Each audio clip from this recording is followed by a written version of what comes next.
The clockmaker's window. Arrival in the rain. The train slid into Prague's Hlavní nádraží under a bruised evening sky. Evelyn Harper stepped onto the platform with her suitcase, the air heavy with rain and the smell of wet stone. She had come for one reason: to claim the apartment her uncle had left her in his will. She had never met him. Her mother never spoke of him except once years ago. He stayed behind when the rest of us left. Some doors, Evelyn, you shouldn't open. The street. Old Town seemed carved from another century. Gas lamps flickered weakly in the mist. The streets wound like veins, narrow and uncertain. Her uncle's address, Usterhokasu 14, led her to a building so tall it seemed to lean forward, its stone facade blackened with age. In the highest window a faint light moved, as though someone was pacing. But the lawyer had sworn the place was locked and empty. Inside. The key turned with a reluctant click. The smell inside was thick metal and oil. The foyer was lined with dozens of clocks. Mantel clocks, carriage clocks, grandfather clocks, all ticking in perfect unison. On the desk lay an envelope addressed in delicate handwriting. For Evelyn. Don't stay past midnight. The workshop. She climbed the spiral stairs to the top floor, following the sound of ticking. The workshop was like a museum. Brass gears, tiny screwdrivers, open clock faces waiting for hands. On the workbench sat a large, unfinished clock, its face covered with black velvet. Beside it was a photograph of a man she assumed was her uncle. He stood in the workshop smiling stiffly. In the reflection of the workshop window behind him, Evelyn could swear she saw herself. The first strike. The building's mini clocks struck 9, their chimes rolling together like a wave. From somewhere below a floorboard creaked. She froze. Hello. No answer. But when she returned to the workshop, the black velvet had been pulled back. The clock face was unlike any she had seen. No numbers, only 12 tiny windows, each showing a scene. She leaned closer. One of the windows, at the 3 o'clock position, showed her standing in this room, looking at the clock. The stranger. She nearly screamed when a man's voice said, "It's not finished."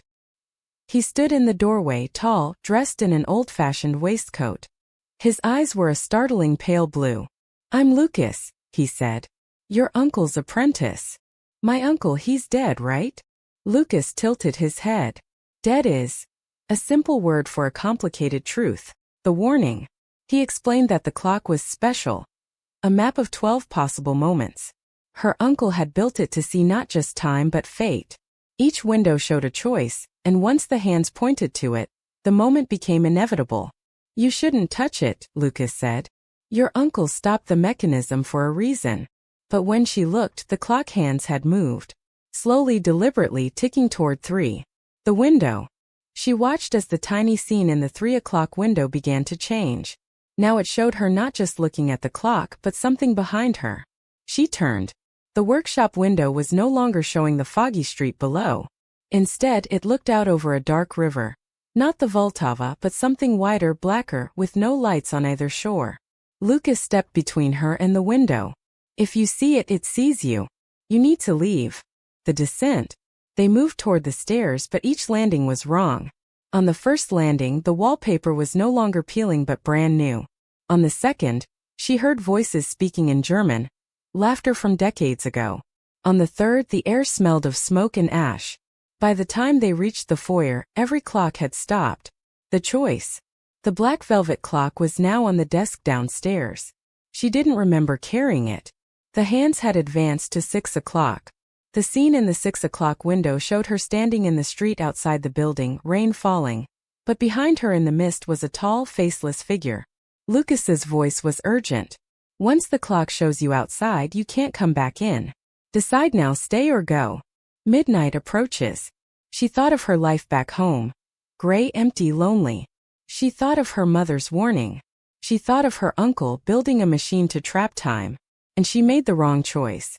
She stepped out into the street. The fog. The mist swallowed her instantly.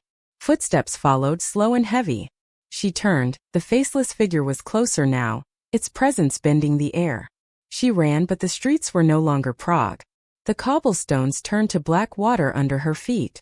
The gas lamps flickered out one by one. The final window. When she looked back at the building, the highest window glowed faintly. Inside, she saw Lucas watching her, and beside him herself standing safe in the workshop. Her heart twisted. The clock hadn't been showing possible moments. It had been showing trades. The twist. Luca raised a hand in farewell. The figure behind her placed its hand, cold metallic, on her shoulder. She was inside the clock now, behind glass, watching as the hands moved again.